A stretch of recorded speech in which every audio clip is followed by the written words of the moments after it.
क्षणोक्षणी हाची करावा विचार तरावया पार भव सिंधू नाशिवंत देह जाणार सकळ आयुष्य खातो काळ सावधान संत समागमे धरावी आवडी करावी तातडी परमार्थाची नाशिवंत देह जाणार सकळ आयुष्य खातो काळ सावधान तुका म्हणे इह लोकीच्या व्यवहारे नका डोळे धुरे भरो निराहो नाशिवंत देह जाणार सकळ आयुष्य खातो काळ सावधान नमो विठ्ठला राजया पांडुरंगा नमो रुक्मिणी माऊली ज्ञान गंगा नमो पुंडलिका नमो चंद्रभागा नमस्कार माझा रुक्मिणी पांडुरंगा पांडुरंगा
करू प्रथम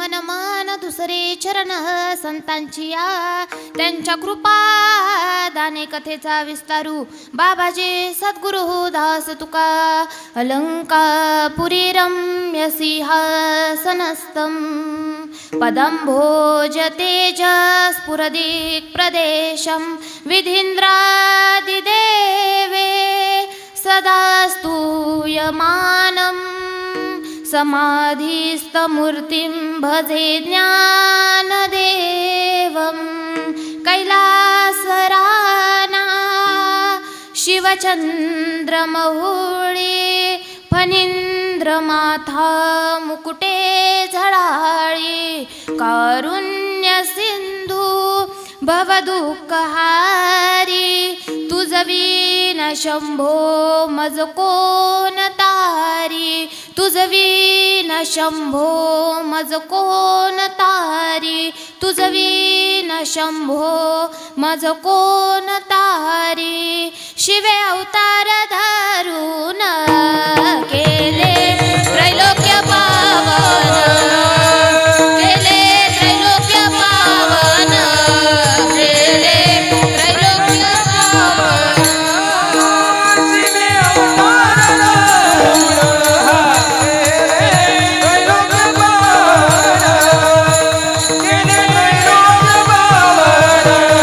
शिवे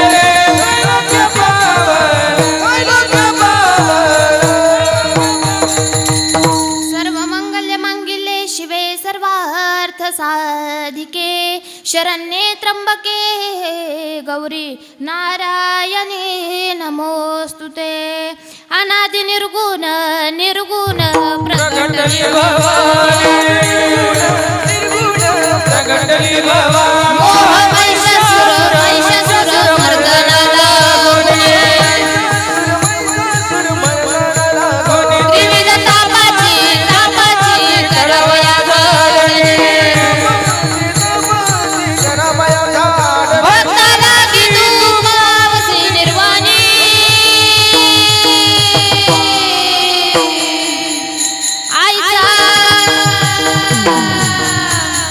आईचा जोगवा जोगवा जोगवा आईचा जोगवा जोगवा जोगवा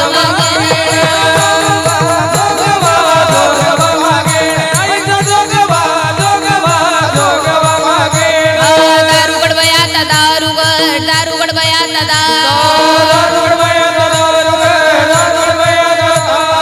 दारुगड बयाता दारुगड दारुगड बयाता आई कृपा करी माझ्यावरी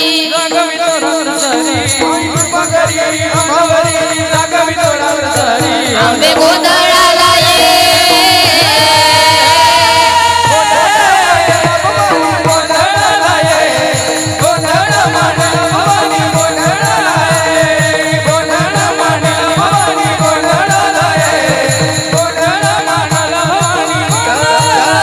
आईचा जोगवा जोगवा जोगवा मागे आईचा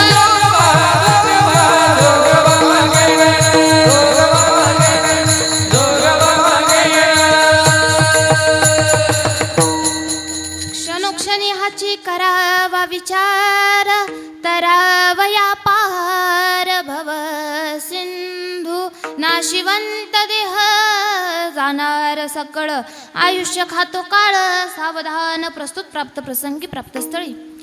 कीर्तन रूपी सेवेकरिता घेतलेला अभंग श्रीमंत वैराग्याचे मूर्तिमंत पुतळे देहू निवासी पंचमवेद निर्माते फक्त निर्माण करणारे नव्हे तर तळागाळापर्यंत पोहोचवणारे मुक्त कैवल्य तेजोनिधी जो कैवल्याचा पुतळा ज्ञानियांचा राजा मोक्षमार्गीचा सांगाती अवघ्या जगाची आई माऊली ज्ञानाई मानवता उदारता लीनता यांनी संपन्न असलेले माऊली ज्ञानोबराय अखिल विश्वाचे परमार्थ प्राण जगद्गुरु तुकोबराय. ज्या जगद्गुरु तुकोबरायांनी शिवाजी महाराजांना उपदेश करावा. आमच्या हातामध्ये माळ आहे हा आमचा परमार्थ आहे. आमच्या हातामध्ये माळ आहे हा आमचा परमार्थ आहे. पण तुमच्या हातामध्ये समशेर आणि ढाल असणं हा तुमचा परमार्थ आहे. असे छत्रपती शिवाजी महाराजांचे आद्य गुरु जगद्गुरु तुकोबराय यांचा 4 चरणांचा अभंग आज आपण सेवेकरता घेतलाय. विठ्ठल विठ्ठल च्या माध्यमातून तुकोबराय आपल्याला सांगतात की बाबांनो इथे आलात ना तर इथे आल्यानंतर प्रत्येक क्षणाला हाच विचार करा की इथं आल्यानंतर माझ्या जीवनाचा उद्धार कसं काय होईल. तुकोबराय आज आपल्याला या अभंगाच्या माध्यमातून उपदेश करताय बघा. जी व्यक्ती दुसऱ्या व्यक्तीला उपदेश करते उपदेश करत असताना त्या व्यक्तीचा तेवढा अधिकार पाहिजे. दुसरी गोष्ट म्हणजे त्या व्यक्तीनं आपल्या हिताचं सांगितलं पाहिजे आणि तिसरी गोष्ट म्हणजे त्यानं त्याच्या अनुभवाचं सांगितलं पाहिजे. मग तुकोबराय आज या ठिकाणी आपल्याला सांगतात की बाबांनो क्षणोक्षणी हाच विचार करा. मग तुकोबराय जर आज आपल्याला या ठिकाणी उपदेश करत असतील तर तुकोबरायांचा अधिकार किती आहे. आणू रेणू या थोकडा अन तुका आकाशा एवढा एवढा त्या तुकोबरायांचा अधिकार होता. अजून सांगायचं झालं तर बघा तुम्हा आम्हाला सर्वांना माहिती आहे तुकोबरायांचे कट्टर वैरी होते रामेश्वर शास्त्री. या रामेश्वर शास्त्रींनी काय केलं. तुकोबरायांचे अभंग घेतले. अभंग इंद्रायणीच्या डोहामध्ये बुडवले. अभंग इंद्रायणीच्या डोहामध्ये बुडवल्यानंतर तुकोबरायांनी बिना अन्न पाण्याचं 13 दिवस उपोषण केलं आणि 13 दिवस बिना अन्न पाण्याचं उपोषण केल्यानंतर 13व्या दिवशी अभंग इंद्रायणीच्या डोहातून कोरडेच्या कोरडेवरती आले. आपण दररोज आरतीमध्ये म्हणतो ना तुकिता तुलनेसी ब्रह्म तुकासी आले मनवोनी रामेश्वरी मनवोनी रामेश्वरी चरणी मस्तक ठेविले आरती तुकारामा आरती तुकारामा स्वामी सद्गुरुनामा सच्चिदानंद मूर्ती सच्चिदानंद मूर्ती पाय दाखविया आरती तुकाराम. एवढा त्या तुकोबरायांचा अधिकार होता. अजून सांगायचं झालं तर बघा, ज्या यमाचं नाव घेतल्यानंतर तुम्ही आम्ही घाबरतो ना, हाच यम तुकोबरायांचं नाव घेतलं की त्या यमाला सुद्धा थर कापर भरायचं, इतका त्या तुकोबरायांचा अधिकार होता. तुकाराम तुकाराम नाम घेता का पेयम, नाम घेता का पेयम, नाम घेता का पेयम. तुकाराम तुकाराम नाम घेता का पेयम, नाम घेता का पेयम, नाम घेता का पेयम. इतका त्या तुकोबरायांचा अधिकार होता. मग तेच तुकोबराय आज तुम्हा आम्हाला या अभंगाच्या माध्यमातून सांगतात की बाबांनो, या ठिकाणी जन्माला आलात ना, तर इथे आल्यानंतर क्षणोक्षणी हाच विचार करा की इथे आल्यानंतर माझ्या जीवनाचा उद्धार कसा काय होईल. बघा, अभंगाला सुरुवात करण्यापूर्वी थोडासा परिहार देणं हे कीर्तनकाराचं प्रवचनकाराचं आद्य कर्तव्य असतं. किम निमित्तानं आज तुम्ही आम्ही या ठिकाणी जमलेलो आहोत. सर्वांना ज्ञात आहे, माहिती आहे आणि कल्पनाही आहे, पण तरी हे सांगणाऱ्याचं आद्य कर्तव्य असतं या न्यायानं. बघा, आजींना आपल्यातून जाऊन वर्ष पूर्ण झालं, अशा आपल्या आजी कैलासवासी गंगा भगीरथी जिजाबाई देवराम गवळी या आजींना आपल्यातून जाऊन आज वर्ष पूर्ण झालं. त्यांचा पश्चात असलेला परिवार दत्तात्रय देवराम गवळी मुलगा, लताबाई साहेबराव साळुंके मुलगी, कुसुमबाई रामराव शेळके मुलगी, सुलोचना दत्तात्रय गवळी सून, योगेश वाल्मिक गवळी पुतण्या, वैशाली सुनील जाधवनाथ, शीतल संजय भडनाथ, गोरख दत्तात्रय गवळी नातू, आयुष योगेश गवळी नातू आणि ओम गोरख गवळी पंतू हा आजींचा पश्चात असलेला परिवार आहे. बघा, आज या आजींच्या वर्षश्राद्धाच्या निमित्तानं तुम्ही आम्ही या ठिकाणी जमलेलो आहोत. तसं बघायला गेलं तर आजकाल लोकांचा असा गैरसमज आहे. लोक म्हणतात कशासाठी करायचं वर्षश्राद्ध, कशासाठी करायचं एवढा खर्च, एवढं करण्यापेक्षा काय करायचं, एकदा का आपल्या घरातील व्यक्ती निघून गेली की त्या गेलेल्या व्यक्तीच्या पश्चात जे काही दान असेल ते दान एखाद्या व्यक्तीला करून टाकायचं, म्हणजे झालं वर्षश्राद्ध किंवा झालं 13वं. पण बघा, गेलेल्या व्यक्तीच्या पश्चात जर आपण अन्नदान केलं नाही, ज्ञानदान केलं नाही आणि पिंडदान जर केलं नाही ना, तर आपल्यावर पितरांचे दोष लागतात. म्हणून गेलेल्या व्यक्तीच्या पश्चात आपण अन्नदान केलं पाहिजे, ज्ञानदान केलं पाहिजे आणि पिंडदान त्या ठिकाणी केलं पाहिजे. आज या आजींच्या पश्चात या गवळी परिवाराने या ठिकाणी ज्ञानदान, अन्नदान आणि पिंडदान हे तिन्ही कार्य या ठिकाणी घडवून आणलेले आहे. म्हणून भगवान परमात्मा आपल्या आजींना त्याच्यावर चरणावर जागा दिल्याशिवाय राहणार नाही, यात काही शंका नाही. बघा, आज आपण या ठिकाणी वर्षश्राद्धाच्या निमित्तानं जमलोय. प्रत्येक व्यक्ती जीवनामध्ये आल्यानंतर प्रत्येक व्यक्तीच्या जीवनामध्ये 3 सोहळे असतात.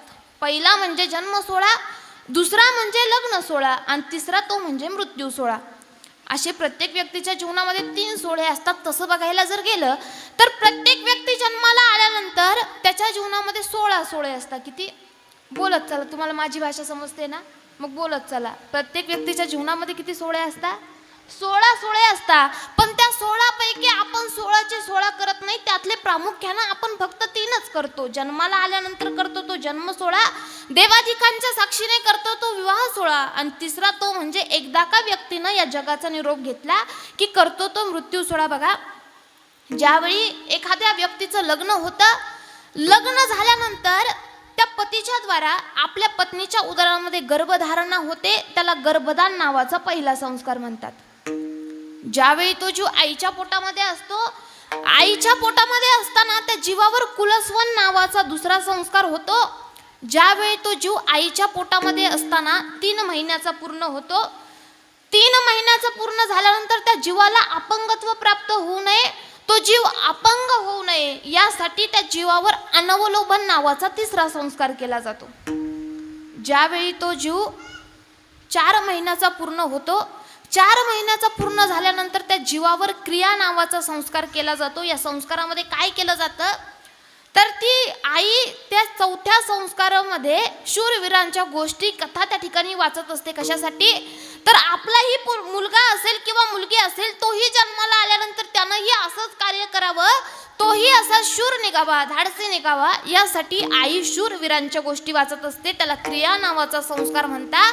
हा संस्कार भक्त प्रल्हादावर माता कयादूनं केला होता आणि तोच हा संस्कार अभिमन्यूवर माता सुभद्रेनं केला होता. तो क्रिया नावाचा चौथा संस्कार. ज्यावेळी तो जीव 7 महिन्याचा पूर्ण होतो, 7 महिन्याचा पूर्ण झाल्यानंतर त्या आईला गावाच्या सीमेचं दर्शन दिलं जातं किंवा गावाबाहेरून जी नदी वाहत असते त्या नदीचं दर्शन दिलं जातं. त्याला सीमोल्लंघन नावाचा 5वा संस्कार म्हणतात. असे जीव जन्माला येण्याच्या आधी 5 संस्कार करतात आणि राहिलेले 11 संस्कार हे जीव जन्माला आल्यानंतर करतात. मग बघा, एकदा का जीव जन्माला आल्यानंतर त्या जीवाची नाळ ही आईच्या उदरामध्ये असते. मग त्या आईला 7व्या महिन्यात ज्या नदीचं दर्शन दिलं जातं ना, त्याच नदीच्या काठावर जाऊन त्या जीवाची त्या आईची नाळ तोडली जाते. त्याला जातकर्म नावाचा संस्कार म्हणतात.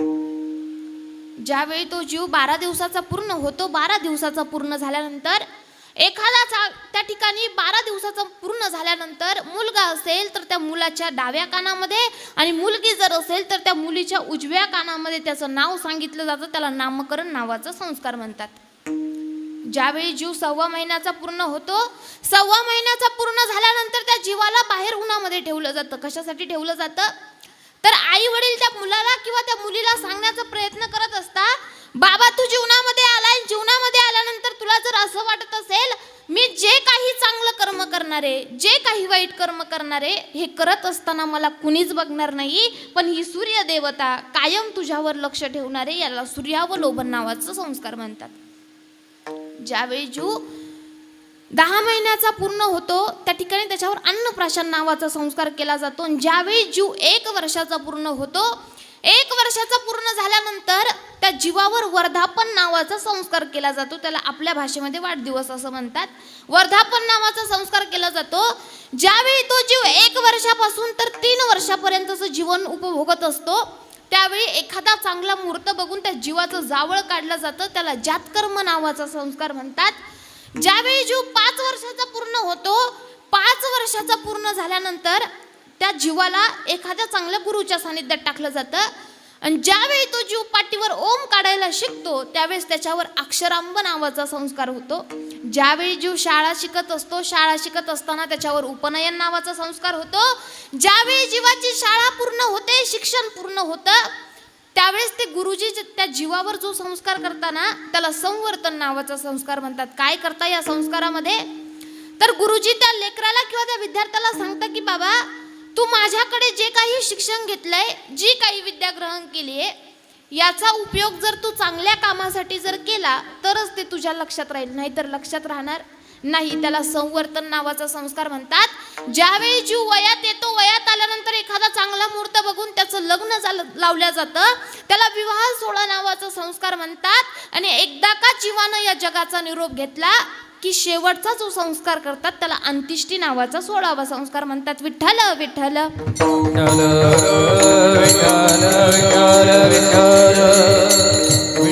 असे प्रत्येकाच्या जीवनामध्ये 16 सोहळे असतं. मग मला सांगा, आपण हे 16चे 16 सोहळे करतो का? नाही करत. यातले आपण प्रामुख्याने 3च करतो. जन्माला आल्यानंतर करतो तो जन्म सोहळा, देवाधिकांच्या साक्षीने करतो तो विवाह सोहळा, आणि शेवट एकदा काय त्या व्यक्तीनं जगाचा निरोप घेतला की करतो तो मृत्यू सोहळा. राहिलेले 13 सोहळे आपण करत नाही. म्हणून एकदा का आपल्या घरातील व्यक्तीनं या जगाचा निरोप घेतला तर आपण काय करतो? तर एक जीव खडा उचलतो, तो घरामध्ये ठेवतो आणि 13 दिवस त्या जीव खड्यापाशी एक दिवा लावून ठेवतो. कशासाठी? तर 13 दिवस त्या अग्नीच्या साक्षीने राहिलेले 13 सोहळे पूर्ण होतात आणि 13व्या दिवशी करावं लागतं ते 13वं. मग 13वंच का करतात, 14वं का करत नाही? तर 14वं कुणाचं करतात? जी कोणी व्यक्ती ब्रह्मचारी आहे, ज्याच्या जीवनामध्ये लग्न सोहळा हा झालेला नसतो, म्हणून त्या व्यक्तीच्या जीवनामधले 14 सोहळे बाकी असतात, म्हणून त्याचं 14वं करावं लागतं. पण ज्या व्यक्तीच्या जीवनामध्ये लग्न सोहळा हा झालेला असतो त्याचं 14वं करत नाही, त्याचं 13वं हे त्या ठिकाणी केलं जातं. मग एकदा का जीवाचं 13वं झालं, जीव या मृत्यू लोकातून निघतो, यम दरबाराच्या दिशेने त्या ठिकाणी प्रवास करायला सुरुवात करतो. आता यम दरबाराच्या दिशेने प्रवास करायला सुरुवात केल्यानंतर या जीवाला यम दरबारामध्ये डायरेक्ट प्रवेश भेटत नाही. त्या ठिकाणी जाण्याच्या आधी वैतरणी नावाची नदी आहे. या जीवाला ती नदी पोहून पार करायची असते आणि मग त्या ठिकाणी यमदरबारात जायचं असतं. पण देवानं तिथं सुद्धा एक ऑप्शन ठेवलाय. काय ऑप्शन? तर त्या नदीच्या काठावर कामधेनू नावाची गाय आहे. या जीवाला त्या नदीच्या काठावर जायला 48 दिवस लागतात. मग मला सांगा, पहिले 13 हे 48 किती? 61 दिवस. 61व्या दिवशी हा जीव वैतरणी नावाच्या नदीच्या काठावर जातो. त्या नदीच्या काठावर गेल्यानंतर या जीवानं जर जीवनामध्ये आल्यानंतर जर कधी गोदान केलेलं असेल, म्हणजे गाय दान केलेली असेल. आपण हिंदू संस्कृतीमध्ये वावरतो, आपल्याकडे गाय विकत नाही तर गाय दान करतात. पण आपण आता काय करतो? गाय विकतो, दान नाही करत. म्हणून आपण गेल्यानंतर आपला पश्चात परिवार काय करतो? तर ब्राह्मणाला चांदीची गाय दान करतो. कशासाठी? तर वरती गेल्यानंतर त्या कामधेनू नावाच्या गायीनं आपल्याला नदी पार करायला मदत करावी. मग एकदा का त्या कामधेनू नावाच्या गायीनं आपल्याला नदी पार करायला मदत केली की या जीवाला ती नदी पार करायला 39 दिवस लागतात. पहिले 61 हे 39 किती? 100 दिवस. 100व्या दिवशी तो जीव त्या यम दरबारामध्ये पोहोचतो. त्या ठिकाणी गेल्यानंतर तिथं चित्रगुप्त नावाचा वकील आहे. तो चित्रगुप्त नावाचा वकील आपल्या जीवनाची केस त्याच्या हातामध्ये घेतो. मग आपण जीवनभरात काय पाप केलं, काय पुण्य केलं, या सगळ्याचा निकाल तो लावतो. आणि या सगळ्याचा निकाल लावायला त्याला 265 दिवस लागतात. मग पहिले 100 आणि हे 265, 365. वर्षामध्ये दिवस किती? 365. या जीवाचा निकाल लावण्यासाठी 365 दिवस लागतात. म्हणून 365 दिवसांनी करावं लागतं ते वर्षश्राद्ध. विठ्ठल विठ्ठल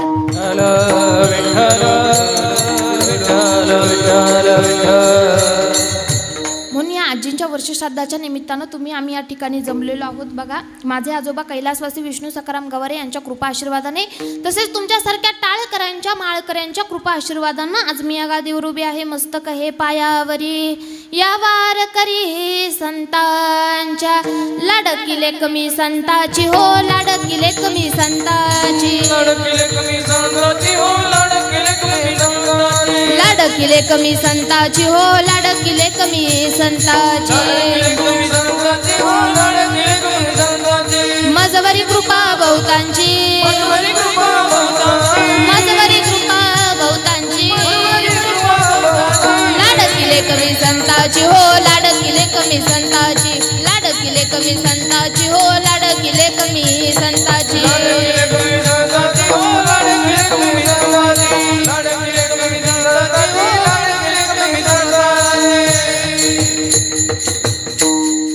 बरोबर आहे. आजच्या अभंगातून आपल्याला सांगतात की बाबांनो, या ठिकाणी आलात ना तर या ठिकाणी आल्यानंतर क्षणोक्षणी हाच विचार करा की माझ्या जीवनाचा उद्धार कसा काय होईल.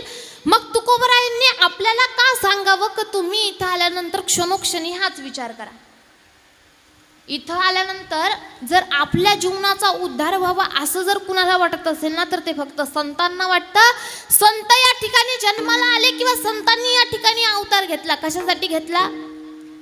जगाचं कल्याण व्हावं, जगाचं काहीतरी चांगलं व्हावं यासाठी संत महात्म्यांनी या ठिकाणी अवतार घेतला. मग ते संत तेच तुकोबराय आपल्याला सांगतात की इथे आल्यानंतर क्षणोक्षणी हाच विचार करा.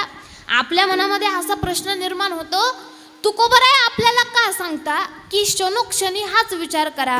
एक सामान्य जीव दुसऱ्या सामान्य जीवाचा उद्धार नाही करू शकत का?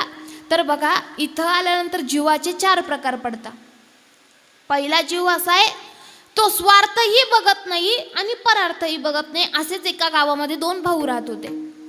आता 2 भाऊ राहत असताना ते फक्त म्हणायला भाऊ होते. तसं बघायला गेलं तर सक्का भाऊ पक्का वैरीत अशी त्यांची परिस्थिती होती. ते दोघं एका गावामध्ये राहत होते.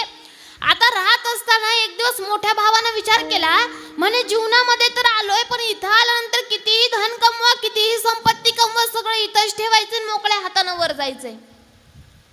आता सगळं काही झालंच आहे, तर आपण काय करू? तर आपल्या जीवनाच्या उद्धाराकरता त्या भगवंताचं नामस्मरण करू. म्हणून त्यानं काय केलं, तर तो एका नदीच्या काठावर त्या ठिकाणी जाऊन बसला आणि त्यानं देवाचं नामस्मरण त्या ठिकाणी सुरू केलं. आता लहान्यानं बघितलं की मोठा भाऊ नदीच्या काठावर जाऊन बसलाय, देवाचं नामस्मरण करतोय, याचा अर्थ त्याला याच्यातून नक्कीच काहीतरी फायदा असेल. यानं काय केलं, मोठा भाऊ नदीच्या ह्या बाजूला होता तर तो दुसऱ्या साईडला जाऊन बसला आणि यानंही त्या ठिकाणी देवाचं नामस्मरण सुरू केलं. आता दोघांचंही नामस्मरण सुरू झालं. आता यांनी देवाचं नामस्मरण केल्यानंतर तो भगवान परमात्मा यांना प्रसन्न झाला. आधी मोठ्या भावाकडे आले, त्याला विचारलं म्हणे का रे बाबा काय पाहिजे काय तुला. आता काय पाहिजे म्हटल्यानंतर या मोठ्यानं बघितलं की आपला लहाना भाऊ सुद्धा नामस्मरण करतोय. आता आपण जर आधी मागितलं तर नंतर तो काय मागेल सांगता येतं का? नाही सांगता येत. मोठ्यानं सांगितलं म्हणे देवा मी मोठा भाऊ आहे आणि मोठा भाऊ असल्यामुळे मी जरा माघार घेतो, आधी तुम्ही लहान्याला द्या मग माझ्याकडे या. आता देव लहान्याला जाऊन प्रसन्न झाली, त्याला विचारलं म्हणे का रे बाबा काय पाहिजे काय तुला. आता असं विचारल्यानंतर लहान्यानं विचार केला आपल्या मोठा भाऊ कधी माघार घेत नाही आणि आज जर त्यानं माघार घेतली असेल तर त्याच्यात नक्कीच त्याचा काहीतरी फायदा असणार. लहान्यानं सांगितलं म्हणे देवा मी लहाना भाऊ आहे, त्यातल्या त्यात मी त्याच्यानंतर नामस्मरण करायला बसलोय, आधी मला नका देऊ, आधी त्याला द्या मग माझ्याकडे या. आता देव पुन्हा मोठ्याकडे गेले, मोठ्याला सांगितलं म्हणे का रे बाबा मी तुम्हाला तुमच्यामधला फुटबॉल दिसलो का. हा म्हणतो त्याच्याकडे जा, तो म्हणतो याच्याकडे जा, मागायचं असेल तर मागा नाही तर मी चाललो.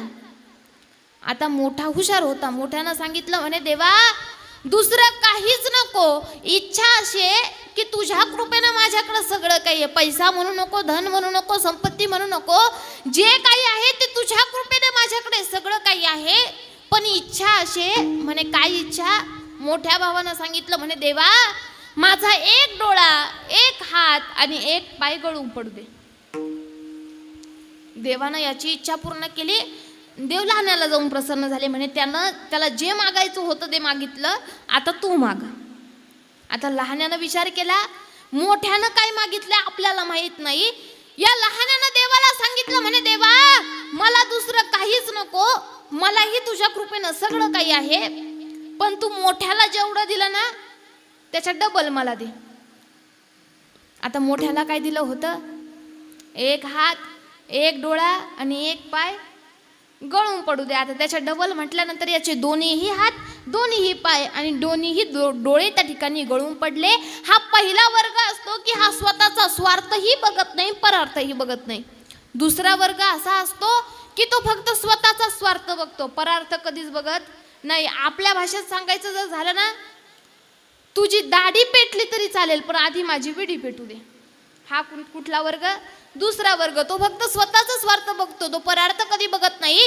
तिसरा वर्ग असा आहे तो स्वार्थही बघतो आणि परार्थही बघतो. मग याच्यामध्ये कोण येतं तर या सूर्यदेवतेचं आपण जर कधी निरीक्षण केलं ना, ही सूर्यदेवता सकाळी उगवते सायंकाळी मावळते, याच्यात आपला काही स्वार्थ आहे का? आपला काही स्वार्थ नाही. हातीचा स्वार्थ आहे, सकाळी उगवतोय संध्याकाळी मावळतोय. पण मला सांगा तो सकाळी उगवल्यानंतर तर संध्याकाळी मावळेपर्यंत संपूर्ण जगाला प्रकाशमय करतो, याच्यात त्याचा स्वार्थ आहे का? नाही, हा त्याचा परार्थ आहे. नदीचं जर निरीक्षण केलं, नदी उगम स्थानापासून निघते तर समुद्राला जाऊन मिळते, याच्यात आपला काही स्वार्थ आहे का? काहीच नाही, हा तिचा स्वार्थ आहे. पण ती जशी उगम स्थानापासून निघते तर समुद्राला जाऊन मिळेपर्यंत आजूबाजूचे जे कोणते गावं असतील, पशु असतील, पक्षी असतील, या सगळ्यांना ती सुखी करते मग समुद्राला जाऊन मिळते, याच्यात तिचा काय आहे? परार्थ आहे. हा तिसरा वर्ग, तो स्वार्थही बघतो आणि परार्थही बघतो. पण चौथा वर्ग असा आहे तो कधी स्वतःचा स्वार्थ बघत नाही, तो कायम परार्थ बघतो. आणि या चौथ्या वर्गामध्ये जर कोण येत असतील तर ते संत येतात. संत कधी स्वतःचा विचार करत नाही. मग तेच तुकोबर आहे. त्या तुकोबरायांनी बघितलं की हे संपूर्ण जग संसारामध्ये गुंतलेलं आहे, यांना माहितीच नाही की आपला जीवनाचा उद्धार कसा करायचा, कधी करायचा. म्हणून तुकोबर आहे आपल्याला आठवण करून देत आहे अभंगाचं प्रथम चरण. क्षणाची करावा विचार, चलो क्षणाची करावा विचार, चलो क्षणाची करावा विचार, चलो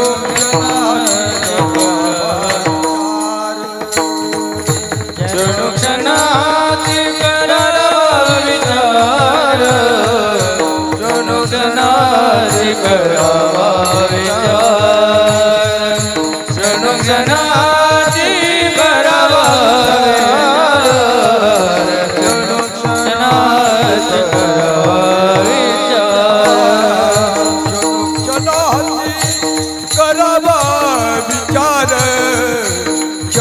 क्षणोक्षणाची करावा विचार क्षणोक्षणाची करावा विचार क्षणोक्षणाची करावा विचार क्षणोक्षणाची करावा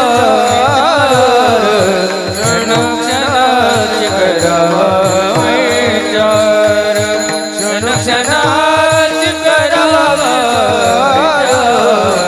क्षणोक्षणाची करावा विचार करावया पार भवचंदो करावया पार भवचिंदू करावया पार भवचिंदू करावया पार भवचिंदू नाशिवंत देह जाणार सकळ नाशिवंत देह जाणार सकळ नाशिवंत देह जाणार सकळ नाशिवंत देह जाणार सकळ तरावया पार भवसिंधू तरावया पार भवसिंधू तरावया पार भवसिंधू तरावया पार भवसिंधू नाशिवंत देह जाणार सकळ नाशिवंत देह जाणार सकळ नाशिवंत जाणार नाशिवंत जाणार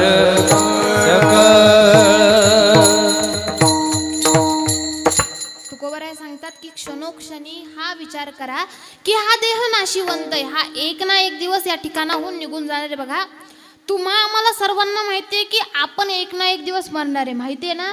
प्रत्येकाला माहिती आहे की एक ना एक दिवस आम्ही या ठिकाणी मरणार आहोत. या जगाचा निरोप एक ना एक दिवस आम्हाला घ्यायचा आहे. पण मला सांगा, आपल्याला जरी माहिती असलं की आपण मरणार आहे, आपण असा विचार कधी करतो का मी कधी मरणार आहे?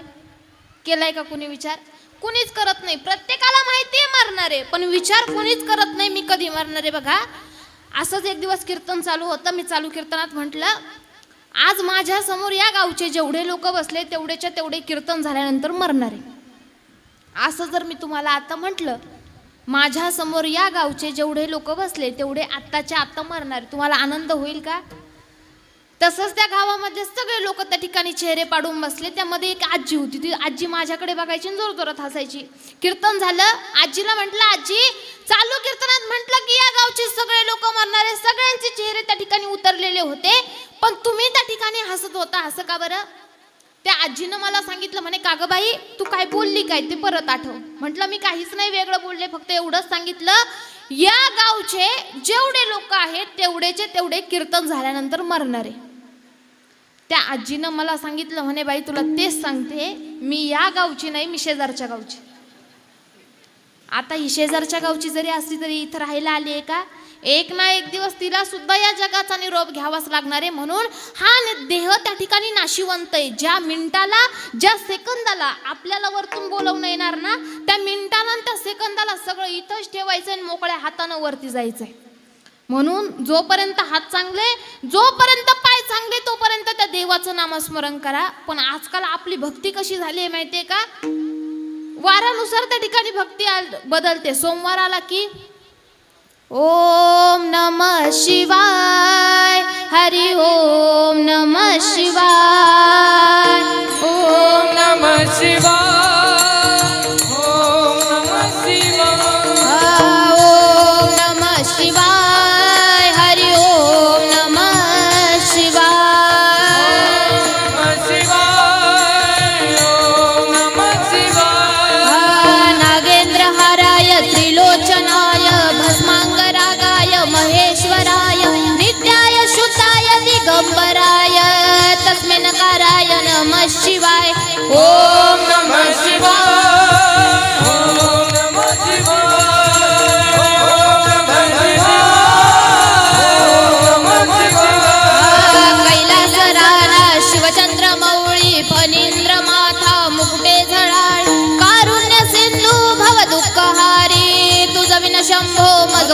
तारी ओम नमः शिवाय ओम नमः शिवाय ओम नमः शिवाय ओम नमः शिवाय जटाटवी गल जल प्रवाह पावितस्थले गले वलंब्य लंबितं भुजंग तुंग मालिकं डम डम डम डमन्निनादवड्डमर्वयं चकार चण्ड ताण्डव तनोतु नः शिव शिव ओम नमः शिवाय ओम नमः शिवाय ओम नमः शिवाय ओम नमः शिवाय वारानुसार त्या ठिकाणी आपली भक्ती बदलते. सोमवार गेला, आला मंगळवार, मंगळवार आल्यानंतर देवीची भक्ती, बुधवारी विठ्ठल, गुरुवारी माऊली, शुक्रवार आला का संतोषी माता, शनिवार आला की हे दुःख भंजन मारुती नंदन सुनलो मेरी पुकार पवन सुत विनती बारंबार पवन सुत विनती बारंबार. शनिवार गेला, आता आला रविवार, रविवार आल्यानंतर अहम वाघ्या सोहम वाघ्या प्रेम नगरावारी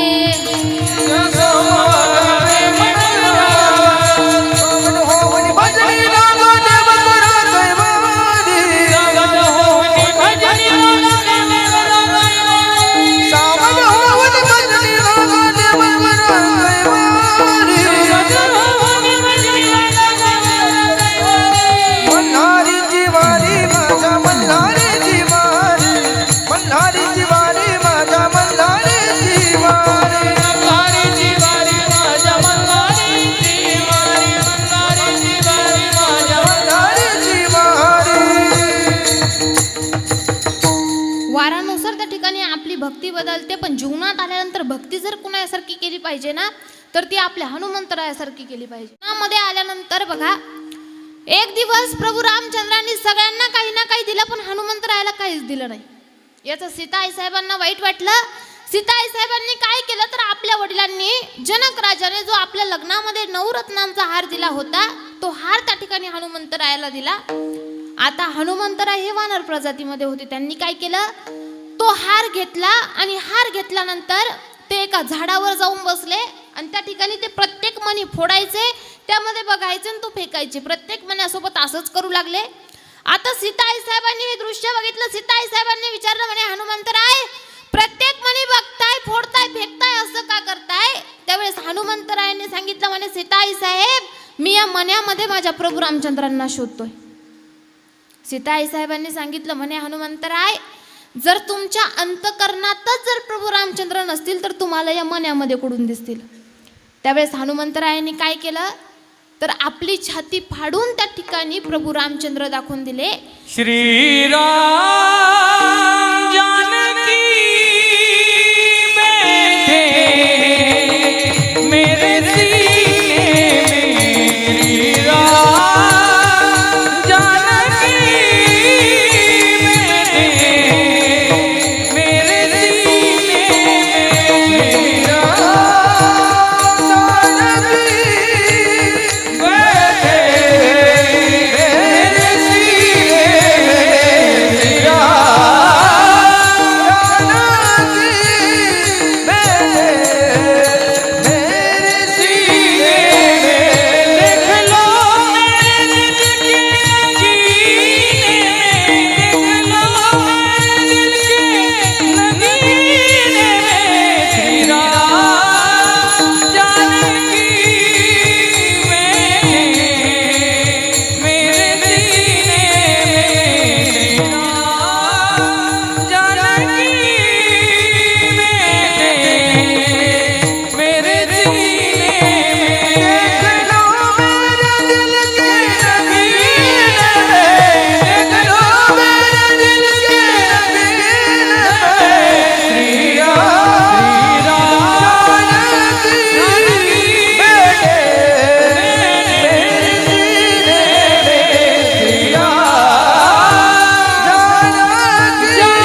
भक्ती जर कुणासारखी केली पाहिजे तर ती आपल्या तुकोबरायांसारखी केली पाहिजे. तुकोबरायांनी जीवनामध्ये आल्यानंतर कधी आषाढी कार्तिकी पंढरीची वारी चुकू दिली नाही.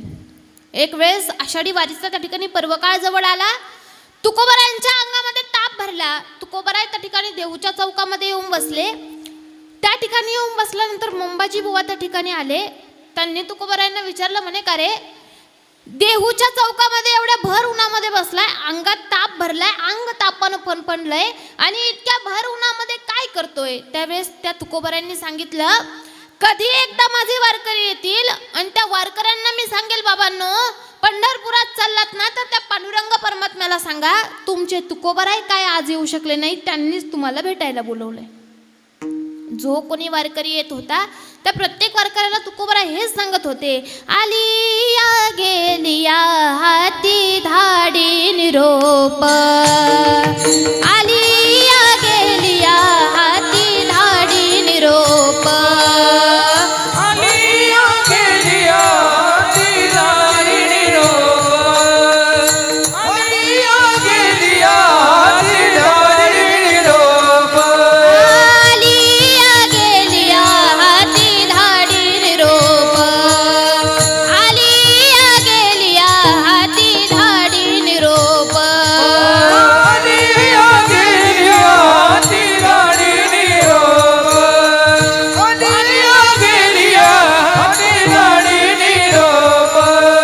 पंढरपुरी आहे माझा माय बाप, पंढरपूर आहे माझा माय बाप, येई ओ विठ्ठले माझे माऊली, येई ओ विठ्ठले माझे माऊली, येई ओ विठ्ठले माझे माऊली, येई ओ विठ्ठले माझे माऊली. जो कोणी वारकरी येत होता त्या प्रत्येक वारकऱ्याला तुकोबराय हेच सांगत होते. प्रत्येक वारकरी पंढरपुरात जात होता, त्या चंद्रभागे मातेचं स्नान करत होता आणि ज्यावेळेस त्या पांडुरंग परमात्म्या समोर येत होता त्यावेळेस प्रत्येक वारकरी हेच सांगत होता, देवा तुमचे तुकोबराय काय आज या ठिकाणी येऊ शकत नाही, त्यांनीच तुम्हाला भेटायला बोलवलंय. भक्ताचं दुःख हे देवाला कधीच त्या ठिकाणी सहन होत नाही. आता तुकोबरायांच्या अंगामध्ये ताप भरला म्हटल्यानंतर देवाला विटेवर घाम फुटला. देवानं लगेच आपलं वाहन त्या ठिकाणी गरुडाला आवाज दिला आणि गरुडाला सांगितलं, गरुडा आत्ताच्या आत्ता त्या ठिकाणी देहूला जायचं आणि तुकोबरायांना आपल्या पंखांवर बसून या ठिकाणी घेऊन यायचं. गरुडानं देहूच्या दिशेने झेप घेतली. आता तुकोबराय रात्रंदिवस त्या देवाचं भजन करीत असल्यामुळे तुकोबरायांना वाटलं गरुडावर बसून माझा देवच आला की काय. पिवळा पितांबर कैसा गगनी झळकला, पिवळा पितांबर कैसा गगनी झळकला,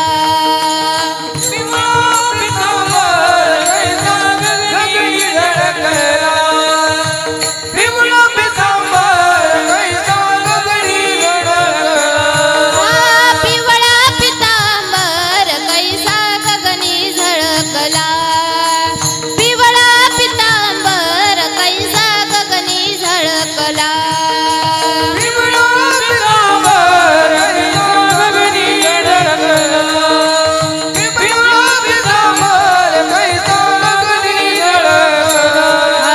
गरुडावर बैसोनी, गरुडावर बैसोनी माझा कैवारी आला, कैवारी आला, येई ओ विठ्ठले माझे माऊली, येई ओ विठ्ठले माझे माऊली, येई ओ विठ्ठले माझे माऊली, येई ओ विठ्ठले माझे माऊली. येई ओ विठ्ठले माझे माऊली, माझे माऊली, निरावरी कर ठेवून वाट मी पाहे, येई ओ विठ्ठले माझे माऊली, माझे माऊली, निरावरी कर ठेवून वाट मी पाहे. तुकोबारांना वाटलं गरुडावर बसून माझा देवच आला की काय. पण ज्यावेळी गरुड खाली उतरलं, खाली उतरल्यानंतर तुकोबारायांनी विचारलं म्हणे का रे गरुडा एकटाच या ठिकाणी आला, माझ्या देवाला नाही आणलं का? त्यावेळेस तुकोबारायांनी सांगितलं, गरुडानं सांगितलं म्हणे तुकोबाराय देवानीच मला या ठिकाणी पाठवलंय आणि तुम्हाला घेऊन त्या ठिकाणी पंढरपूरला बोलवलंय, तुम्हाला माझ्यासोबत यावं लागेल. तुकोबारायांनी सांगितलं म्हणे अरे गरुडा तुझ्या पंखांना पाय लावणं म्हणजे माझ्या देवाला पाय लावण्यासारखं आहे. मी काय तुझ्यावर बसून येऊ शकत नाही. तू पुन्हा त्या ठिकाणी पंढरपूरला जाऊन देवालाच या ठिकाणी घेऊन ये. तुकोबाराय सारखे त्या ठिकाणी गरुडाच्या पाया पडत होते. गरुडाचे पायी गरुडाचे पायी गरुडाचे पायी गरुडाचे पायी गरुडाचे पायी गरुडाचे पायी गरुडाचे पायी गरुडाचे पायी देवी वेळो वेळा डोई देवी वेळो वेळा डोई वेगी आनावा तो हरी आनावा तो हरी वेगी आनावा तो हरी आनावा तो हरी वेगी आनावा तो हरी आनावा तो हरी वेगी आनावा तो हरी आनावा तो हरी. गरुडानं पुन्हा त्या ठिकाणी पंढरपूरच्या दिशेने झेप घेतली. देवानं दुसऱ्या दिवशीचा काला होऊ दिला. गरुडाला सोबत घेतला. देव त्या ठिकाणी देहूला आले. पण ज्यावेळी देव देहूला आल्यानंतर तुकोबारायांच्या समोर येऊन उभे राहिले. तुकोबारायांनी आपली मान खाली घातली. देवानं विचारलं म्हणे तुकोबाराय तुम्हीच मला या ठिकाणी बोलावलं आणि आता जर मी आलोय तर अशी मान का खाली घातली? तुकोबारायांनी सांगितलं म्हणे देवा मला तुमच्या तोंडाकडे बघायची लाज वाटते. म्हणे का लाज वाटते? तर तुकोबारायांनी सांगितलं म्हणे देवा आज 7-8 वर्ष परंपरेची वारी मी चुकवली म्हणून मला तुमच्या तोंडाकडे बघायची लाज वाटते. इतकी भक्ती त्या तुकोबारायांची स्थिर होती. म्हणून आपल्यालाही जीवनात आल्यानंतर भक्ती करायची आहे ना तर ती कुणासारखी केली पाहिजे? आपल्या तुकोबारायांसारखी केली पाहिजे. कशासाठी त्या देवाचं नामस्मरण केलं पाहिजे? तर एकदा आपल्याला वरतून बोलवणं आलं की त्या मिनिटाला आणि त्या सेकंदाला सगळं इथंच ठेवायचं आणि मोकळ्या हातानं वरती जायचंय. अभंगाचं द्वितीय चरण. नाशिवंत देह नाशिवंत देह जाणार सकळ नाशिवंत देह जाणार सकळ नाशिवंत देह नाशिवंत देह जाणार सकळ नाशिवंत देह जाणार सकळ नाशिवंत देह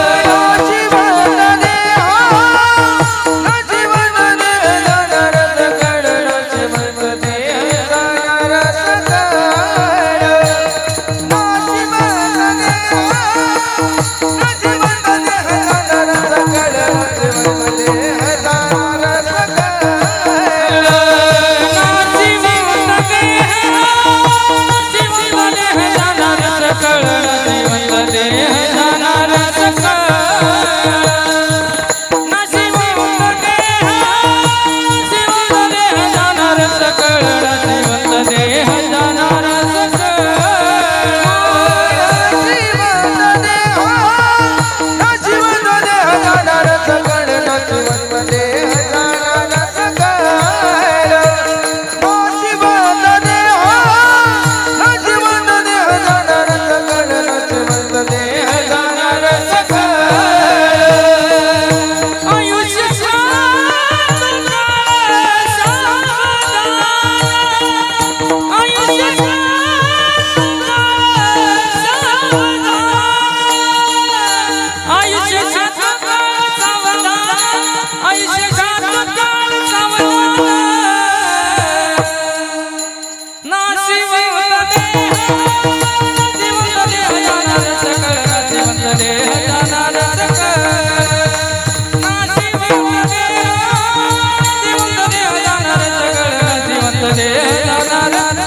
सेकंदाला सगळं इथंच ठेवायचं, मोकळ्या हातानं वरती जायचंय. कितीही धन कमवा, कितीही संपत्ती कमवा, सगळं इथंच ठेवायचंय आणि तसंच वरती जायचंय. जन्माला येताना काही घेऊन आलाय का? जन्माला येताना जसे मोकळ्या हातानं आलाय ना, तसं मरताना सुद्धा मोकळ्या हातानंच मरायचंय, मग वरती जायचंय. म्हणून इथे आलात ना, तर इथे आल्यानंतर पैशाचा कधीच गर्व करू नका. का गर्व करू नका? तर एकाची लंका सोन्याची होती आणि दुसऱ्याची द्वारका सोन्याची होती. एकाची जळाली आणि दुसऱ्याची बुडाली, मग आपली कुठे राहिली 2 एकर. म्हणून इथं आला ना, श्रीमंतीचा गर्व करू नका. पैशाने तुम्ही चांगला पेन विकत घेऊ शकता, चांगला अक्षर नाही काढू शकत. पैशाने वाटलं तर ग्रंथ विकत आणू शकता, पण त्या ग्रंथामधलं ज्ञान नाही प्राप्त करू शकत. पैशाने वाटलं तर मंदिर बांधू शकता, त्या मंदिरात देव सुद्धा विकत आणू शकता, पण त्या देवामध्ये देवत्व नाही प्राप्त करू शकत. म्हणून पैसा म्हणजे सर्व काही नाही. आजकाल या जगाच्या पाठीवर पैशाने श्रीमंत असणारी माणसं तुम्हाला पावलो पावलावर भेटतील. पैशाने श्रीमंत असणारी माणसं पावलो पावलावर भेटतील, पण मनाने श्रीमंत असणारी माणसं जर बघायची असेल ना, तर तुम्हाला पावलं झिजवावी लागतील. म्हणून इथं आल्यानंतर श्रीमंतीचा कधीच गर्व करू नका. जो रावण, मग मी सांगितलं तुम्हाला, या रावणाची लंका सोन्याची होती. इतका श्रीमंत होता, इतका श्रीमंत असून त्या रावणाच्या 3 इच्छा होत्या. पहिली इच्छा होती स्वर्गाला शिडी लावायची. लागली का शिडी? स्वर्गाला जर शिडी लागली असती ना, आपल्या घरातील जर एखादी व्यक्ती गेली असती ना, आपल्याला अजिबात दुःख झालं नसतं. गेलेल्या व्यक्तीची आठवण आली तर पटकन वरती गेलो असतो, तिला भेटलो असतो आणि पुन्हा खाली आलो असतो. लागली का स्वर्गाला शिडी? नाही लागली. त्याच रावणाची दुसरी इच्छा होती खाऱ्या पाण्याचा समुद्र गोड करायचा. झाला का गोड? नाही झाला. त्याच रावणाची तिसरी इच्छा होती की सोन्याला सुगंध आणायचा. येतो का सोन्याचा सुगंध? घरामध्ये सोनं आहे ना? हा तर म्हणा मी मागणार आहे का? घरामध्ये सोनं आहे ना, सोन्याचा सुगंध येतो का? नाही येत. रावणाच्या 3 इच्छा होत्या, पण तिन्ही इच्छा पूर्ण झाल्या नाही. याचं कारण असं होतं की रावणाच्या इच्छा या परमार्थातल्या नव्हत्या, तर रावणाच्या इच्छा या संसारातल्या होत्या. म्हणून किती जरी केला ना तरी पूर्णत्वाला नेत नाही, त्याचं नाव संसार आहे. आणि थोडा जरी केला तरी पूर्णत्वाला नेतो, त्याचं नाव परमार्थ आहे. आपण ज्यावेळी एखादं बंगल्याचं काम करायला घेतो, मला सांगा, आपण असं कधी म्हणतो की बंगला पूर्ण झाला? पहिला मजला झाला का दुसऱ्याची चाल? दुसरा झाला का तिसऱ्याची चाल? काढलेलीच असते. बंगला हा कधीच पूर्ण होत नाही. पण त्याच ठिकाणी तुम्ही एखादं मंदिराचं काम करायला घ्या, आपण असं कधी म्हणतो की मंदिर पूर्ण झालं? ज्यावेळी मंदिरावर कलशारोहण होतं त्यावेळी आपण काय म्हणतो? मंदिर पूर्ण झालं. मंदिर हे पूर्ण होतं, पण बंगला हा कधीच पूर्ण होत नाही, कारण बंगला हा संसारातला आहे आणि मंदिर हे परमार्थातलं आहे. म्हणून इथं आल्यानंतर त्या देवाचं नामस्मरण करा. आता एवढं तुकोबरायांनी सांगितल्यानंतर साधकांना पटलं. साधकांनी तुकोबरायांना विचारलं, म्हणे तुकोबराय तुम्ही सांगताय त्या देवाचं नामस्मरण करा, पण त्या देवाचं नामस्मरण करण्यासाठी आम्हाला काहीतरी मार्ग दाखवा. तुकोबरायांनी सांगितलं अभंगाचं 3य चरण. सदा समागमे धरावी आवाडी, सदा समागमे धरावी आवाडी, समागमे धरावी आवाडी, समागमे धरावी आवाडी, समागमे धरावी आवाडी,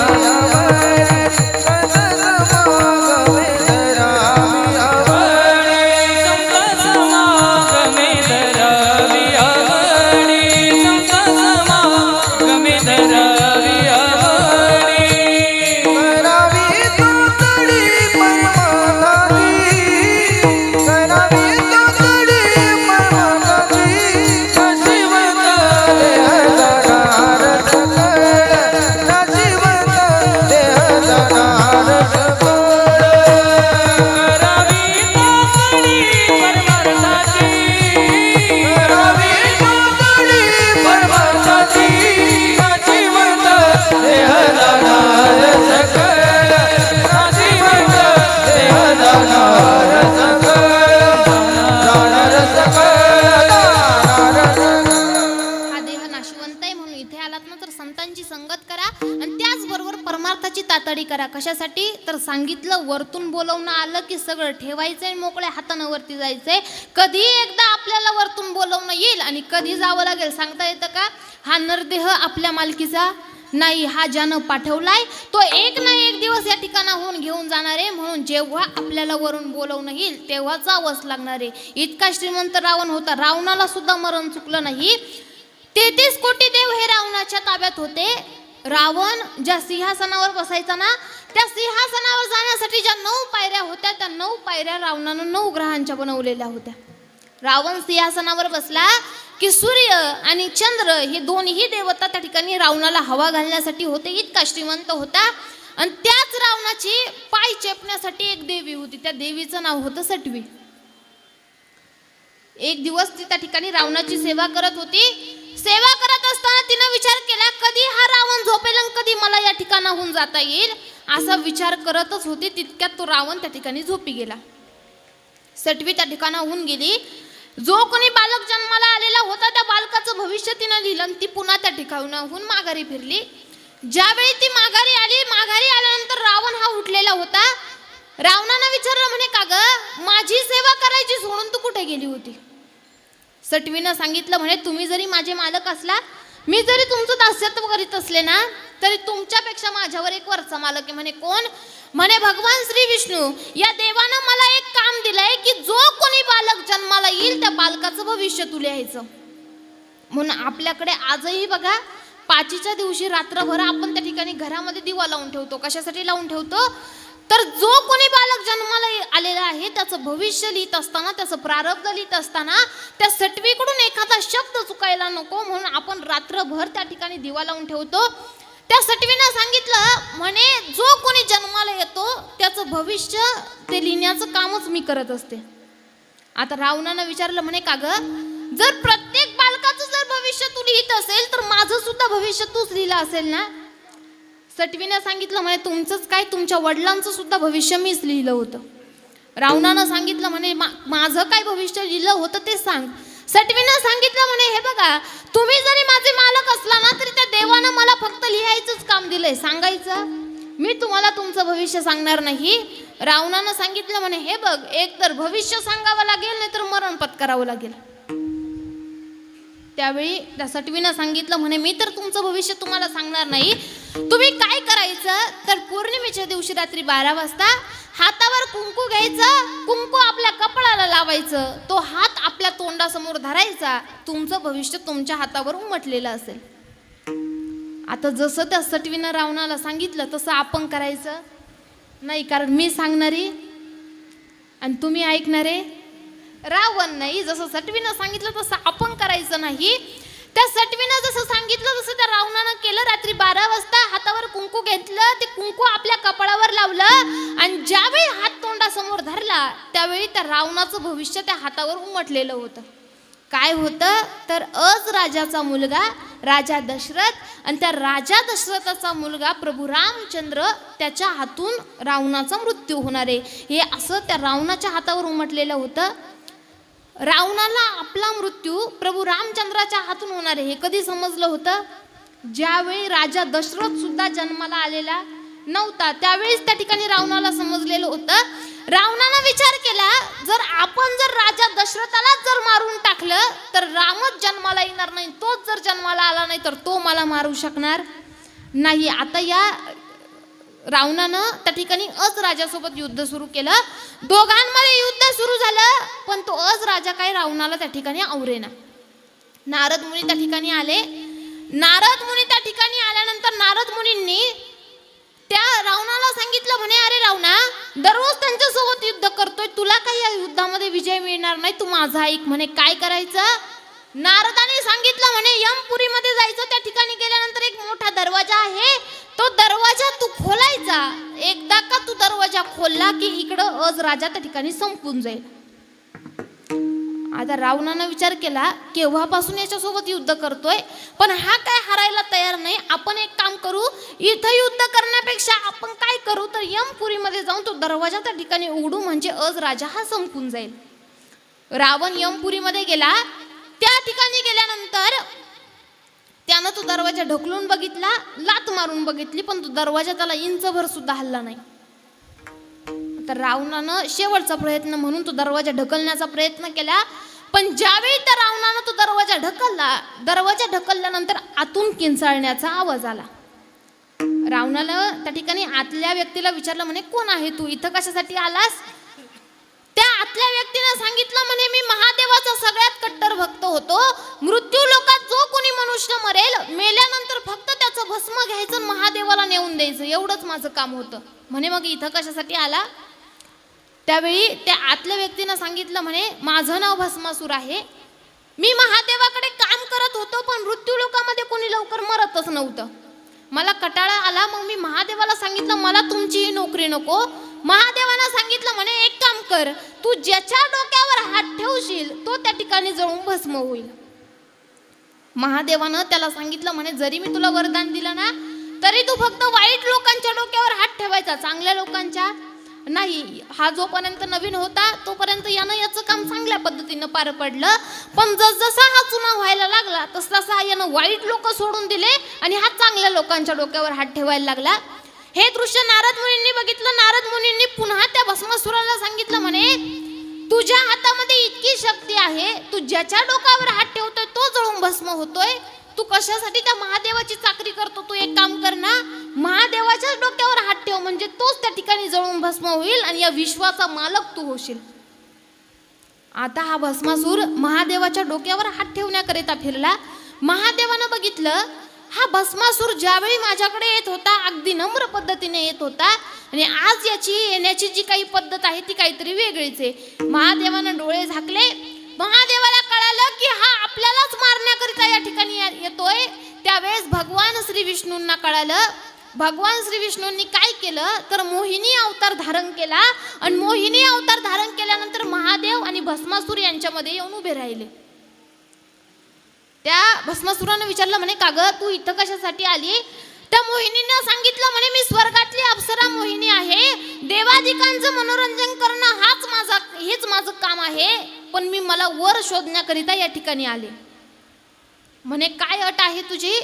त्या मोहिनींना सांगितलं म्हणे जो व्यक्ती हा माझ्यासारखा नाचेल मी त्याच्याशी लग्न करेल. आता यानं विचार केला इतकी सुंदर पत्नी भेटत असेल तर नाचायला काय अडचणी, लोक लग्न झाल्यावर नाचता, आपण आधी नाचू. मग त्यानं सांगितलं म्हणे ठीक आहे. आता तिनं नाचायला सुरुवात केली. नाचता नाचता तिनं आपले दोन्ही हात कमरेवर ठेवले, यानंही याचे दोन्ही हात कमरेवर ठेवले.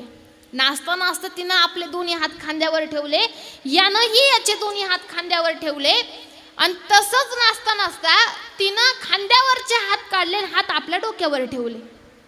आता याच्या लक्षातच नव्हतं की आपल्या हातामध्ये काय शक्ती आहे. यानंही नाचता नाचता आपले दोन्ही खांद्यावरचे हात काढले, हात त्या ठिकाणी आपल्या डोक्यावर ठेवले, याने याचे हात त्या ठिकाणी डोक्यावर ठेवले, हात त्याच ठिकाणी जळून भस्म झाला. रावणानं सांगितलं म्हणे तू कोण आहे हे मला समजलं, पण तुझी इथून मुक्तता कधी होणार? आता आतल्याला माहिती होतं का बाहेर कोण आहे? आतल्याला माहिती नव्हतं बाहेर कोण आहे.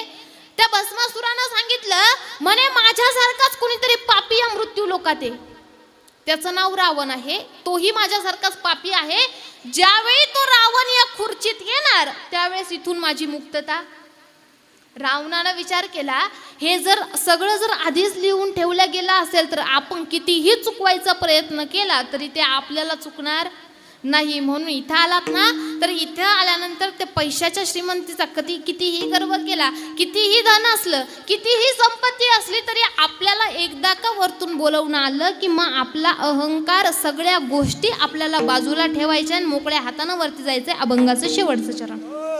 तुका म्हणे लोकीच्या व्यवहारे, तुका म्हणे लोकीच्या व्यवहारे, तुका म्हणे लोकीचा व्यवहारे, तुका म्हणे लोकीचा व्यवहारे, लोकीच्या व्यवहारे,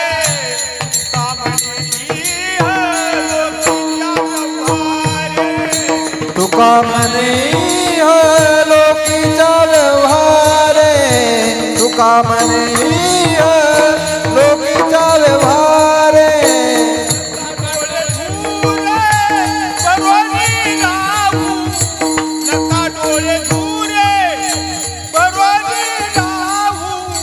नाशिवंत जाणार सकळ, नाशिवंत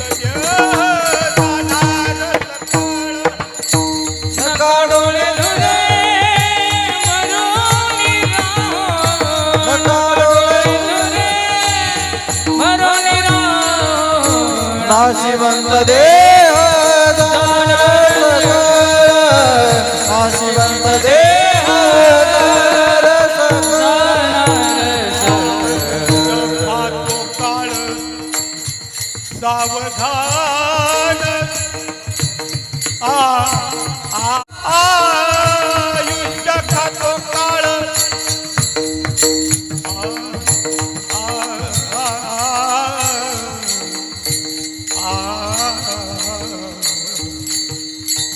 आयुष्य खातो काळ सावधान आयुष्य खातो काळ आयुष्य खातो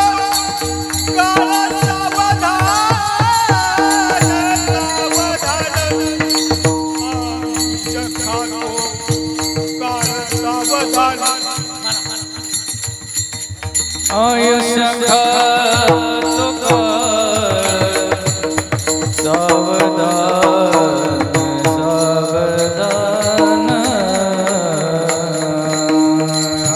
आयुष्य खातो काळ सावधान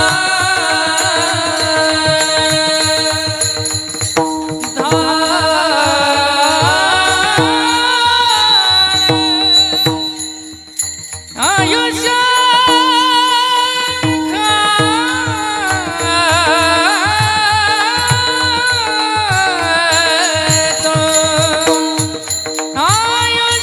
खातो काळ सावधान सावधान आयुष्य खातो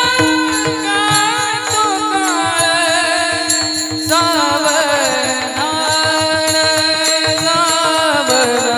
आयुष्य खातो आयुष्य खातो काळ सावधान सावधान सावधान सावधान सावधान सावधान सावधान सावधान आयुष्य खातो काळ सावधान सावधान आयुष्य खातो काळ सावधान सावधान सावधान सावधान सावधान नाशिवंत देह दानार सकळ नाशिवंत देह दानार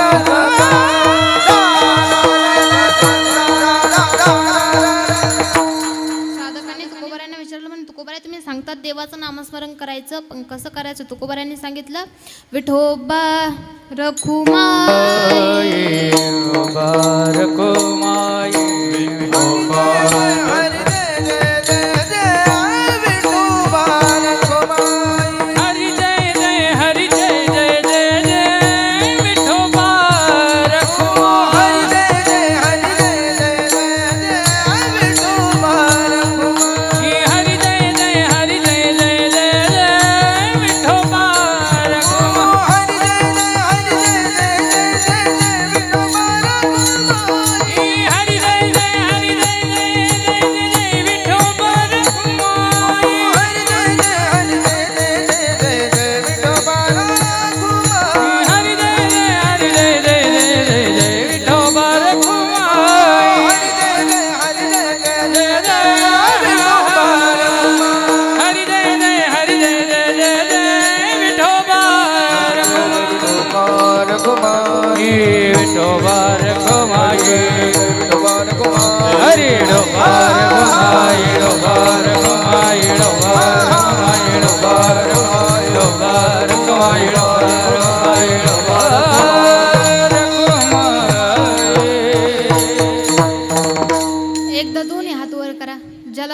असतील त्यानं करा, ज्याला नसेल त्यानं नका करू.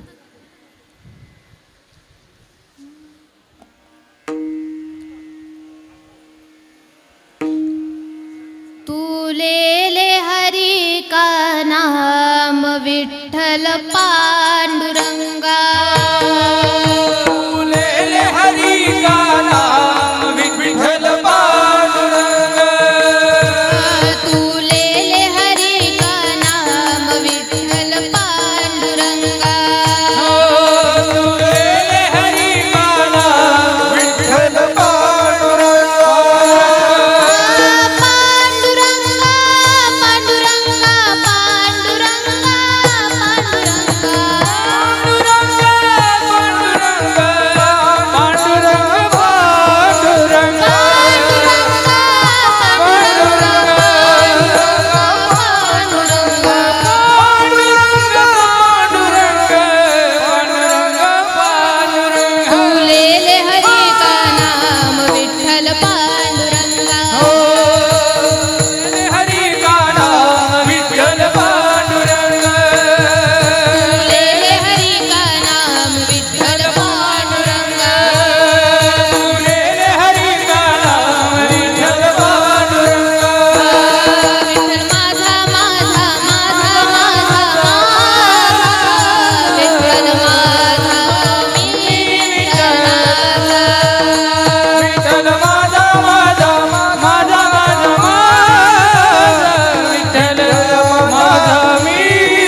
हवामानांचा अंदाज घेतला. आता जरा ठळक बातम्यांकडे वळू बघा. समाज प्रबोधनाचा आणि अभंगाचा कुठल्याही प्रकारचा तर्क लावायचा नाही.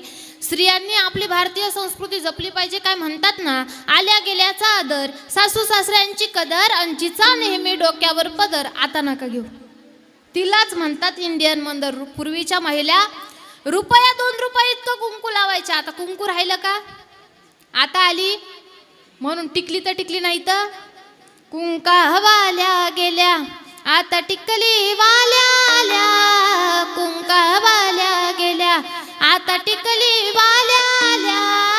बाथरूम मधल्या भिंती साऱ्या सुवासिनी हो झाल्या. बाथरूम मधल्या भिंती साऱ्या सुवासिनी हो झाल्या. म्हणून स्त्रियांनी आपली भारतीय संस्कृती जपली पाहिजे. त्याचप्रमाणे तरुण मुलांनी आपले विचार त्या ठिकाणी चांगले ठेवले पाहिजे. आपल्या मुलीला त्या ठिकाणी वळण लावण्याचं, संस्कार लावण्याचं काम हे त्या ठिकाणी आपल्या आईचं असतं. आपली मुलगी जर सकाळी 7 वाजता घरातून बाहेर पडली ना, सांगून ठेवा आपल्या मुलीला का संध्याकाळी 7 वाजेच्या आत तू घरात आली पाहिजे. सांगून ठेवा आपल्या पोरीला झाशीच्या राणीचं चरित्र, सांगून ठेवा आपल्या पोरीला सावित्रीबाई फुलेचं चरित्र, आणि सांगून ठेवा आपल्या पोरीला अहिल्याबाई होळकरचं चरित्र. सांगा आपल्या पोरीला कधीतरी आलाच जर एखादा परजातीचा अंगावर ना, तर त्याला फाडून खायची ताकद ही आपल्या पोरीमध्ये असली पाहिजे. म्हणून त्या ठिकाणी मुलांना संस्कार लावण्याचं काम हे त्या ठिकाणी आपल्या आईचं असतं. त्याचप्रमाणे तरुण मुलांनी आपले विचार, आपल्याला असं वाटतं आपण दाढी वाढवली, कपाळावर चंद्रकोर लावली म्हणजे आपण शिवाजी महाराज झालं. पण आपल्याला जर खरंच वाटत असेल ना आपण शिवाजी महाराजांसारखं व्हावं, तर त्या ठिकाणी शिवाजी महाराजांचे विचार आपल्या आचरणात आणले पाहिजे. 16व्या वर्षाचे असताना शिवाजी महाराजांनी काय केलं ना आज आपण काय करतोय. आता शिवजयंती होऊन गेली. शिवजयंतीला 19 फेब्रुवारीला त्या ठिकाणी आपण डीजे समोर नाचतो, बरोबर ना. 19 फेब्रुवारीला आपण डीजे समोर नाचतो, मग शिवजयंती साजरी करतो.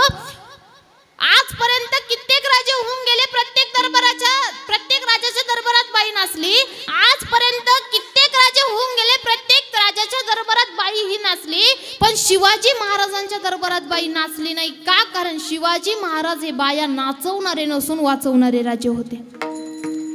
म्हणून आपण त्यांचे विचार आपल्या आचरणात आणले पाहिजे. लोक म्हणतात तुम्ही कीर्तनात शिवाजी महाराज सांगता. शिवाजी महाराज काय देव होते का? माफी मागून बोलण्याचा राग येऊ देऊ नका. शिवाजी महाराज देव होते की कोण होते मला माहित नाही, पण शिवाजी महाराजांमुळे मंदिरातला देव सुरक्षित आहे हे मी खात्रीनं सांगू शकते. आज 33 कोटी देवांची अब्जावधी मंदिर आहे. 33 कोटी देवांची अब्जावधी मंदिर आहे. माझ्या राजाचं एक पण मंदिर नाही, पण प्रत्येकाच्या हृदयामध्ये ज्यानं मंदिर केलंय असा एकच राजा आहे, तो म्हणजे राजा शिवछत्रपती. नव्हता कलम नव्हता कायदा म्हणून सुखी होती प्रजा. नव्हता कलम नव्हता कायदा म्हणून सुखी होती प्रजा.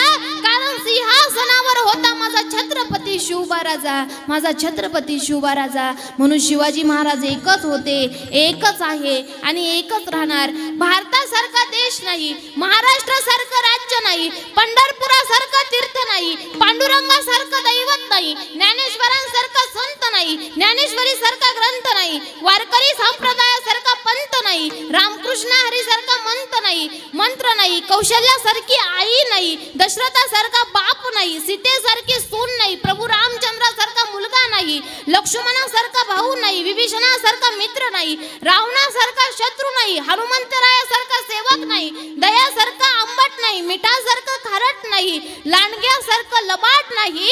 हे शरीर पुन्हा पुन्हा नाही, तसं या महाराष्ट्राला शोभा होणं पुन्हा कधीच शक्य नाही. म्हणून शिवाजी महाराज एकच होते, एकच आहे आणि एकच राहणार. म्हणतात ना, ज्याला बाईतली बहीण कळाली तो मुक्ताईचा ज्ञाना झाला. ज्याला बाईतली बहीण कळाली तो मुक्ताईचा ज्ञाना झाला. ज्याला बाईतली पत्नी कळाली तो सीतेचा राम झाला. ज्याला बाईतली प्रियसी कळाली तो राधेचा श्याम झाला. आणि ज्याला बाईतली आई कळाली तो माझ्या जिजाऊचा शिवबा झाला. हवेचा वेग जास्त नव्हता, हवेपेक्षाही त्याचा वेग जास्त होता. अन्यायाविरुद्ध लढण्याचा ज्याचा इरादा होता, असा जिजाऊचा शिवबा लाखात नाही तर जगात एक होता. विठ्ठल विठ्ठल.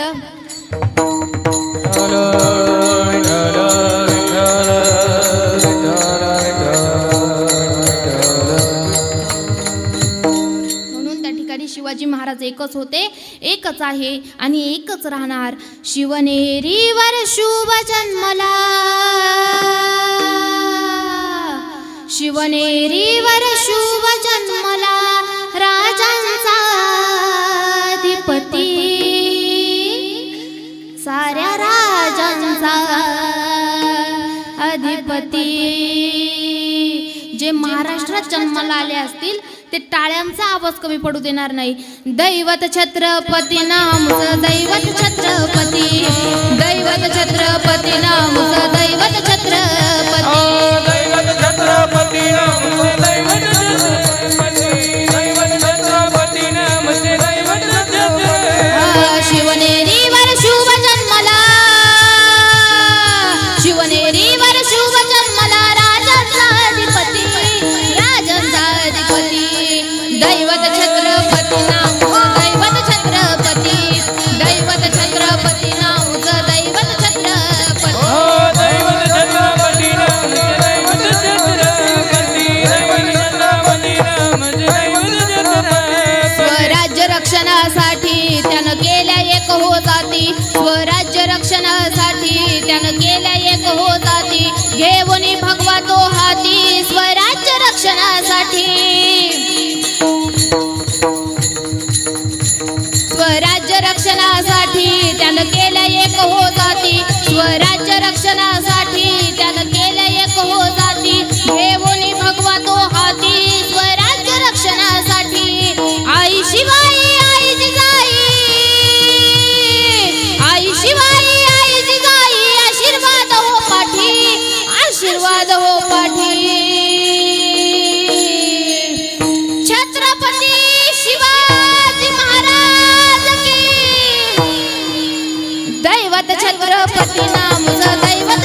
संगतीला दिल्लीचा तख्त हलविला घेऊन मावळे संगतीला उभा खान टराटरा फाडला सारे भीत होते वाघाला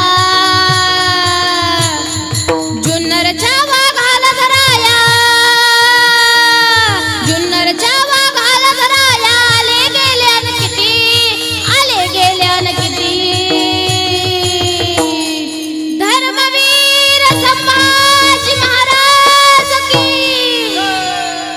दैवत छत्रपती नामचं दैवत छत्रपती नामचं दैवत छत्रपती छत्रपती नामचं दैवत छत्रपती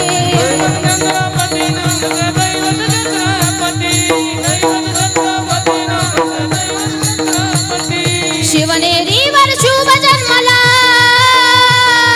शिवनेरीवर शुभ जन्मला राजांचा अधिपती भारत माता की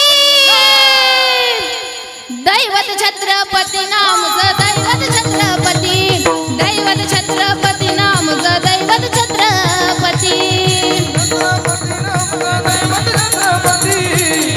छत्रपती नामचं दैवत छत्रपती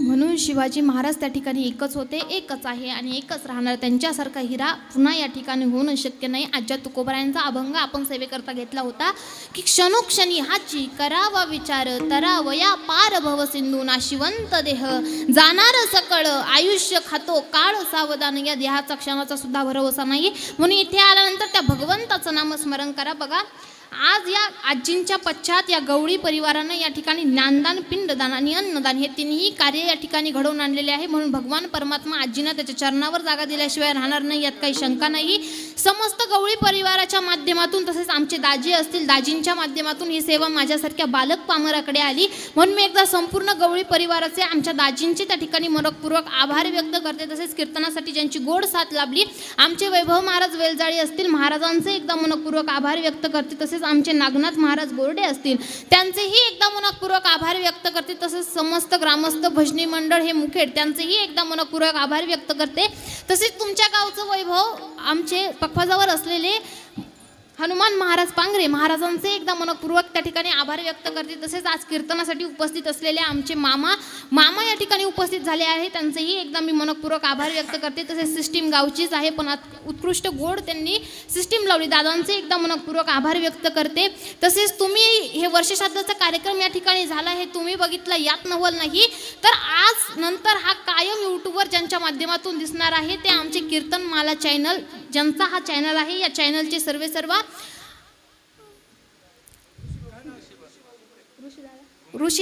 दादांचे एकदा त्या ठिकाणी मनपूर्वक आभार व्यक्त करते त्यांनीही या कार्यक्रमाचे चित्रीकरण केले आणि तेही या ठिकाणी उपस्थित राहिले म्हणून त्यांचेही या ठिकाणी मनपूर्वक आभार व्यक्त करते तसेच आता बघायला गेलं तर खूप जण ओळखीचे एवढ्यांचे नावं घेत बसले तर आता टाईम खूप झालेला आहे सर्वांचे एकदा मनपूर्वक आभार व्यक्त करते कसं असतं माहिती आहे का कीर्तनकार आणून उपयोग नसतो तुम्ही जरी कीर्तनकार असं आणला तरी ते कीर्तन होत नाही जे कीर्तनकाराच्या पोटात असतं ते गायकाच्या ओठात असतं जे गायकाच्या ओठात असतं ते वादकाच्या बोटात असतं जे वादकाच्या बोटात असतं ते तुमच्या नोटात असतं म्हणून एकटा कीर्तनकार आणून त्या ठिकाणी उपयोग नसतो सगळ्यांनी अगदी गोड साथ केली सगळ्यांचे एकदा मनपूर्वक आभार व्यक्त करते विनेकरी बाबांचे एकदा मनपूर्वक आभार व्यक्त करते सर्वांचेच आभार व्यक्त करते झालेली सेवा निवृत्ती नाथ दादांच्या चरणी अर्पण करते सेवेला पूर्ण विराम देते निवृत्ती राया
विठ्ठल जय जय विठ्ठल